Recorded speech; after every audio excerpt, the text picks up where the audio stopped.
एक बार रात को 4-5 अच्छी अच्छी रचनाएं लिखी और सुबह पत्नी को सुनाई कि देखो मैंने 4-5 रचनाएं लिखी हैं पर अभी कच्ची हैं।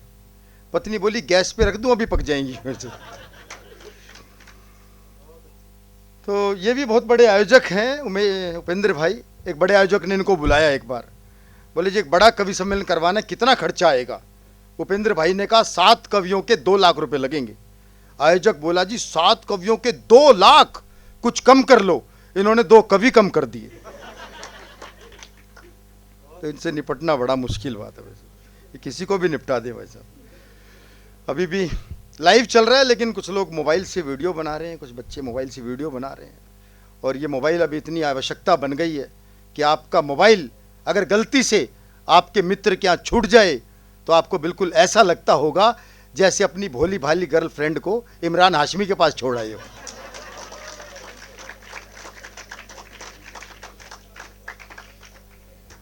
स्थितियां, हम तो देखो, हमें तो ईश्वर ने अग्रवाल समाज में जन्म दिया।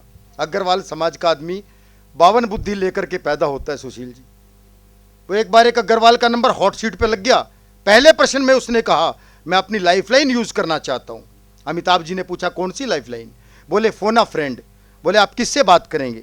बोले जी मैं रामलाल से बात करूंगा। तो अमिताभ जी ने पूछा क्या आपको लगता है कि रामलाल जी आपके प्रश्न का सही उत्तर दे सकते हैं? अग्रवाल जी बोले उत्तर गया बाढ़ में, मुझे तो उससे पैसे लेने, मेरा फोन नहीं उठा रहा, कम से कम आपका तो उठाएगा। और आप सब एक बार जोरदार तालियां उठाओ।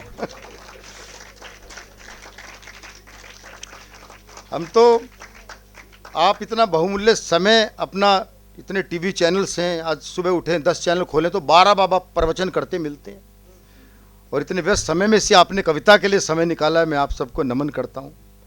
और हाँ, वरना आजकल बाबाओं की स्थिति ऐसी हो गई, एक पहुंच गया बाबा के समागम में, बोला बाबा जी की जय हो, बाबा जी की जय हो, बाबा जी चमत्कार हो गया। बाबा ने तुरंत माइक दिया, पूरी संगत को बताओ क्या चमत्कार हुआ है। बोले बाबा जी 3 महीने पहले मोटरसाइकिल चोरी हो गई थी, आज आपके समागम में मिल गई। बाबा ने तुरंत माइक वापस लिया। वैसे अच्छा, सारे चोर यहीं आते हैं वैसे। तो ऐसी स्थिति हो गई। एक वो दूसरे बाबा हमारे निर्मल बाबा, वो क्या कहते हैं, डोसा खाओ चटनी खाओ कृपा आ जाएगी। एक पहुंच गया उसके पास, बोले बाबा मेरी शादी नहीं हो रही। बाबा ने कहा बेटा जेब में किसकी फोटो रखते हो? बोला जी नरेंद्र मोदी की। बोला बेटा दिग्विजय की रखा करो, कर पानी शुरू हो जाएगी। तालियां वालियां जरा मिल करके बजाए उत्सव मने। मोहन भाई बहुत अच्छा काव्य पाठ करके गए, हमारे कुंवारे कवि हैं। मैंने बहुत कोशिश की इनकी शादी करवा दूं, मामला फिट नहीं हुआ। एक जगह बात बढ़ते बढ़ते रवि भाई रह गई, कारण बताता हूं 4 पंक्तियों में। कि लड़की का बाप बोला लड़का बताओ कोई, लड़की का बाप बोला लड़का बताओ कोई, बेटी मेरी होनहार तन की इकहरी है। मैं बोला कमाने वाला विदेशों में जाने वाला, अपना ये मुंतजिर देश का प्रहरी है। 2 घंटे जो रोज कविता का बोझ झेल लेगी, एक एक कविताई सागर से गहरी है। बाप बोला कविता तो सारा दिन सुनाओ चाहे, बिटिया तो भैया मेरी जन्म से ही बहरी है, बिटिया तो भैया मेरी जन्म से ही बहरी है। ये सब बहुत मंजे हुए कवि हैं। वो अलग बात है, मैंने लॉकडाउन में इनमें से कईयों को बर्तन मांजते भी देखा है। तो स्थितियाँ ऐसी हैं। और शिवांगी जी ने बहुत अच्छा काव्य पाठ किया, वो जेल में काम करती है, मैं भी तिहाड़ में जाता रहता हूँ। जब मैं पहली बार तिहाड़ में गया तो वहाँ मैं स्कूटर पर गया, उस वक्त पुरानी बात है। तो मैं जब प्रोग्राम करके बाहर निकला, एक व्यक्ति ने मुझसे लिफ्ट मांग ली। मैंने उससे पूछा आप तिहाड़ में काम करते हो? बोला नहीं मैं तिहाड़ में काम नहीं करता। मैंने कहा अच्छा आपका कोई रिश्तेदार बंद होगा? नहीं, बोला नहीं भाई साहब मैं खुद ही बंद था, आज ही छूटा हूँ। मैंने कहा क्या करते हो? बोला मैं जेब काटता हूँ। मैं घबराया भाई साहब, जेब में 8500 रुपये रखे थे। मैं कहा कभी मामला साफ कर दिया हो। मेरी घबराहट देख के बोला कवि जी घबराओ मत, घर जाके अपने 8500 पूरे गिन लेना। अरे मैंने कहा इससे कैसे पता चला? घबराहट दुगनी हो गई। तो उसी घबराहट में धर्मभाई में लाल बत्ती पार कर गया, एक पुलिस वाले ने रोक लिया, बोला 100 रुपये का चालान कटेगा। उस दिन मैंने जिंदगी में पहली बार चालान कटवाया। मैंने कहा रुपये चेक हो जाएंगे। मैंने रुपये गिने, पूरे थे, गिण के अंदर अंटी में लगाई, 100 का चालान कटवा के वो रखा। और जब उसे पीछे बिठा के चलने लगा, बोला कवि जी मेरी वजह से आपका 100 रुपये का चालान कटा, ये पकड़ो 100 रुपये। अरे मैंने कहा तेरे पास कहाँ से आए? तिहाड़ में तो सिक्के भी लेके नहीं जा सकते। बोले क्यों भी आपने 100 रुपये का चालान नहीं कटवाया? मैं कहा पुलिस वाले का मामला साफ कर दिया तुमने।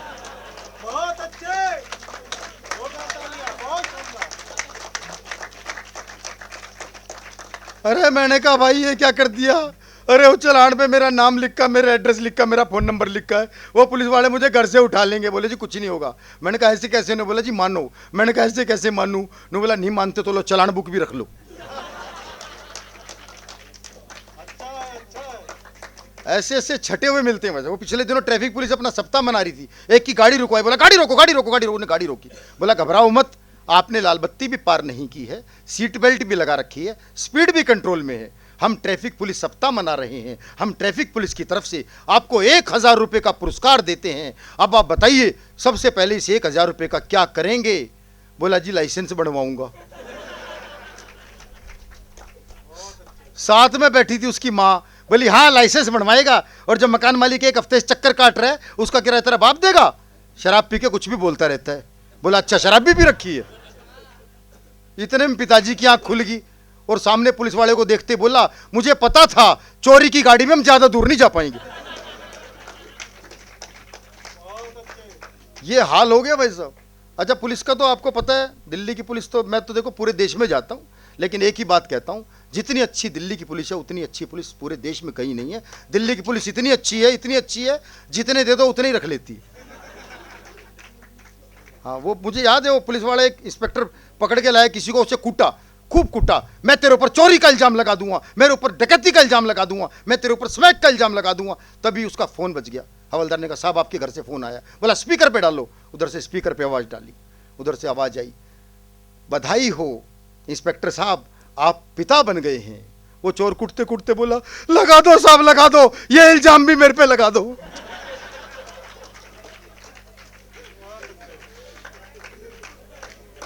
एक बार मिलके बजाएं जरा, इस उत्सव को महोत्सव में बदल रहे हैं हम सब। लेकिन इसका यह मतलब नहीं है कि देखो जेब कतरों की बात हमने की, लेकिन इसका यह मतलब नहीं कि जेब कतरों में देशभक्ति नहीं होती। मैंने देशभक्त जेब कतरे ढूंढ के निकाले और 4 पंक्तियां लिखी, और सुनिएगा और आनंद लीजिएगा कि जेब कतरे का बेटा बोला, जेब कतरे का बेटा बोला हे ईश्वर नहीं मांगता आपसे कोठी बंगला महल किले, ना इंग्लैंड में ना फ्रांस में ना इटली में, मुझे तो बस हर जन्म भारत में ही मिले। तालियां चौथी पंक्ति पर उठे आप सबकी। जेब कतरे का बेटा बोला हे ईश्वर नहीं मांगता आपसे कोठी बंगला महल किले, ना इंग्लैंड में ना फ्रांस में ना इटली में, मुझे तो बस हर जन्म भारत में ही मिले। तो बाप बोला मैं धन्य हुआ जो जेब कतरे का बेटा होकर भी तेरी रगों में देशभक्ति का रक्त बहता है। बेटा बोला ये बात नहीं है पापा, वहां ठंड इतनी ज्यादा है कि लोगों का हाथ अपनी जेब में ही रहता है। तो ऐसी स्थितियां हो जाती। और मित्र मैं तो हरियाणा से हूं, हरियाणा की बात बताता हूं कि एयरफोर्स का एक पायलट अपनी सास को एयर शो में लेके आया, तो उसने ये सोचकर जहाज को उल्टा सीधा ऊपर नीचे हर एंगल पर घुमाया कि मेरी सास को मेरा हुनर दिख जाएगा। लेकिन जब शो खत्म करके सास के पास पहुंचा तो सास बोली बेटा हिम्मत मत हारियो, धीरे धीरे सीधा चलाना भी सीख जाएगा, धीरे धीरे सीधा चलाना भी सीख जाएगा। तो स्थितियां बिल्कुल ऐसी हैं। और हादसे के लिए ज़्यादा दूर जाने की 2 पंक्तियों में हादसे निकलता है कि मैं अपने मकान मालिक से बोला, मैं अपने मकान मालिक से बोला एक दिन लोग कहा करेंगे तुम्हारे मकान में एक बड़ा कवि रसिक गुप्ता रहता था, गुरु उस दिन तू पूरे मोहल्ले में छा जाएगा। बोला जी शाम तक किराया नहीं दिया तो वो दिन आज ही आ जाएगा। मैं तो भाई एक बार स्कूल में चला गया, मुझे एक पप्पू मिला, नहीं वो वाला नहीं, वो वाला नहीं जो आटे को लीटर में बेच दे, वो नहीं। तो मैंने कहा बेटा तू हर साल पास कैसे होता है? बोला अंकल नकल चला के। मैंने कहा बेटा कभी पकड़ा नहीं गया? बोला अंकल पकड़े जाने का सवाल ही नहीं, नकल हाथ पर लिखते हैं, जब चेकिंग करने वाले आते हैं तो कर लो, अंदर तो कुछ निकलता ही नहीं। तो 1 साल वो फेल हो गया। तो मैंने उससे पूछा बेटा इस साल तूने इस टेक्नोलॉजी का प्रयोग नहीं किया? बोला अंकल किया था, किस्मती खराब थी। मैंने कहा कैसे? वो बोला ऐसे, नकल हाथ पर लिखी थी, अजब खेल हो गया, वॉशरूम में हाथ धो लिए पप्पू फेल हो गया। तो वही फेल हो जाते हैं जो ज़्यादा प्यार व्यार के चक्कर में पड़ते हैं। मोहन जी ने बताया ज़्यादा चक्कर में पड़ना नहीं है। बाकी 4 पंक्तियां सुन लीजिए आप मेरी भी, कि नाम आजकल जब आते हैं कॉलेज में तो क्या हाल होता है कि नाम सिर्फ तेरा जपता हूँ और नहीं कुछ काम प्रिय, नाम सिर्फ तेरा जपता हूँ और नहीं कुछ काम प्रिय, सूरत तेरी पड़े दिखाई लिया हाथ में जाम प्रिय, और सारे के नाम सिर्फ तेरा जपता हूँ और नहीं कुछ काम प्रिय, सूरत तेरी पड़ी दिखाई लिया हाथ में जाम प्रिय, और सारे जग की सुंदरता भी फीकी फीकी लगती है, सारे जग की सुंदरता भी फीकी फीकी लगती है, धड़कन बनकर धड़क रहा है दिल में तेरा नाम प्रिय, धड़कन बनकर धड़क रहा है दिल में तेरा नाम प्रिय। और 4 पंक्तियां पढ़ता हूं, ये आपका विषय है इसलिए तालियां अपने आप निकल निकल के आ रही हैं कि दिल की बाजी हार गया हूं। आप रोकिए मत, तालियां मन करे तो पूरे उत्सव के साथ बजा दीजिएगा, इस उत्सव को आज़ादी का अमृत महोत्सव बना दीजिए कि दिल की बाजी हार गया हूं एक नटखट चंचल से मैं, दिल की बाजी हार गया हूं एक नटखट चंचल से मैं, कातिल मस्त अदाएं देखी हुआ दीवाना कल से मैं, और होले से मुस्काकर उसने जब से लव यू कहा मुझे, होले से मुस्काकर उसने जब से लव यू कहा मुझे, सींच रहा दिल का गुलदस्ता प्यार के गंगा जल से मैं, सींच रहा दिल का गुलदस्ता प्यार के गंगा जल से। और 4 पंक्तियां पढ़ता हूं आपके इसी गोत्र की, कि हृदय की राजधानी की प्रिय सरकार बन जाओ, हृदय की राजधानी की प्रिय सरकार बन जाओ, मेरे भावों की नदिया की तुम ही पतवार बन जाओ, और जरा नजदीक तो आओ समूचे तोड़ कर बंधन, मेरे दिल की कहानी का प्रमुख किरदार बन जाओ, मेरे दिल की कहानी का प्रमुख किरदार बन जाओ।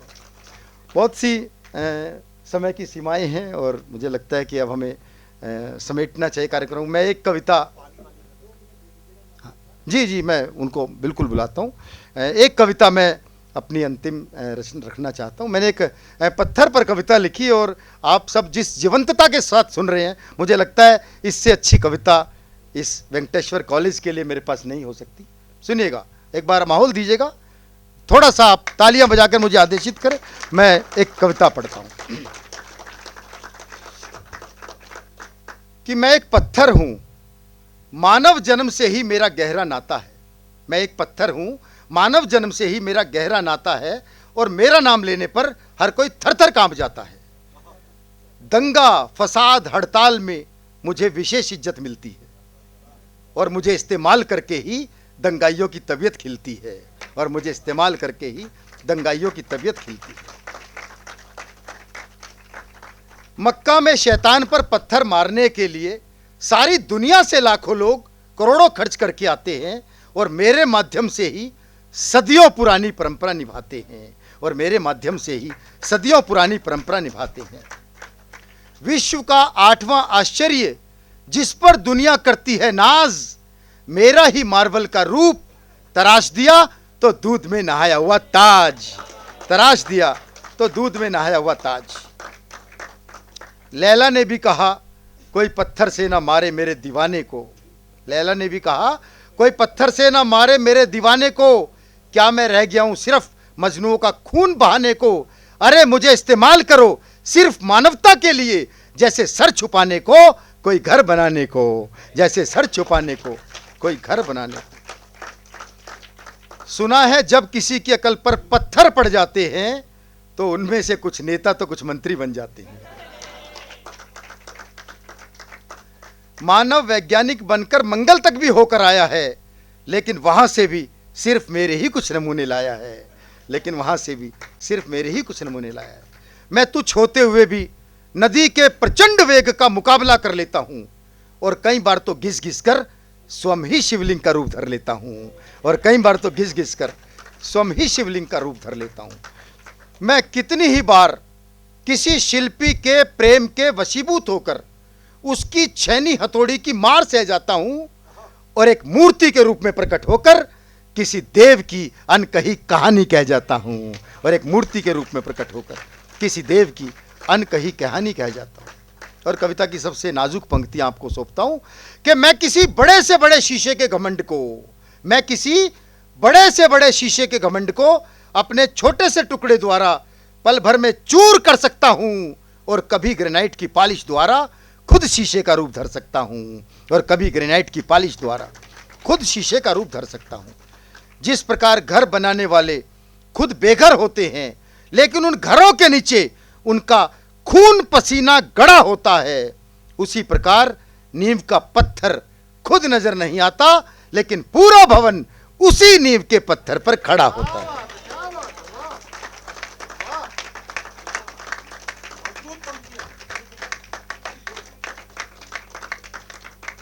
चाहे कितनी ही ढलान हो रवि भाई, चाहे कितनी ही ढलान हो, मैं बस ट्रक कार की ओट बन जाता हूं और अपनी छाती पर टनों वजन हंसते हंसते सह जाता हूं। इतना करने पर भी मानव न जाने किस हवा में बहता है, और मेरा कलेजा तो तब फटता है जब कोई किसी को पत्थर दिल इंसान कहता है, जब कोई किसी को पत्थर दिल इंसान कहता है। जब कोई मुझे राह में फेंक दे तो भी ठोकर खाने वाला मुझे ही भला बुरा कहता है, लेकिन पत्थर होते हुए मेरा दिल इंसान की तरह किसी से बदला नहीं लेता है। लेकिन कुछ ऐसे भी हैं जो मुझे वहीं छोड़ बार बार ठोकर खाते हैं। ऐसे इंसान जीवन में सिर्फ हाथ मलते रह जाते हैं। अरे राह में मुझे यूं छोड़ जाने के पीछे कोई तर्क होना चाहिए। अरे इंसान और जानवर में कुछ तो फर्क होना चाहिए। अरे इंसान और जानवर में कुछ तो फर्क होना चाहिए। जरा सोचो, पत्थरों के बिना नल नील लंका जाने के लिए पुल कैसे बनाते, और बिना पुल बने श्री राम लंका पर विजय की खुशी कैसे मनाते। इसी प्रकार जब कोई अनोखा काम करके दिखाता है तो वो मील का पत्थर कहलाता है, तो वो मील का पत्थर कहलाता है, वो मील का पत्थर कहलाता है। और अंतिम पंक्तियां जिनके लिए पूरी कविता लिखी कि जब कोई सड़क बनाने वाला मुझ पर हथौड़ा बजाता है, चोट करता है, जब कोई सड़क बनाने वाला मुझ पर हथौड़ा बजाता है, चोट करता है, मैं तब भी अपना धर्म नहीं छोड़ता। अरे खुद टूट जाता हूं लेकिन तोड़ने वाले का दिल नहीं तोड़ता, लेकिन तोड़ने वाले का दिल नहीं तोड़ता, लेकिन तोड़ने वाले का दिल नहीं तोड़ता। लेकिन मेरा दिल तो तब टूटा, लेकिन मेरा दिल तो तब टूटा जब कश्मीर ने भारत के खिलाफ लगाए नारे और देश की रक्षा के लिए तैनात सेना पर पत्थर मारे, और देश की रक्षा के लिए तैनात सेना पर पत्थर मारे। उस वक्त कविता की अंतिम दो पंक्तियां आपको सौंपता हूं। उस वक्त मैं अंदर ही अंदर फूट फूट कर रोता हूं, और अपने पत्थर होने पर पहली बार शर्मिंदा होता हूं, और अपने पत्थर होने पर पहली बार शर्मिंदा होता हूं।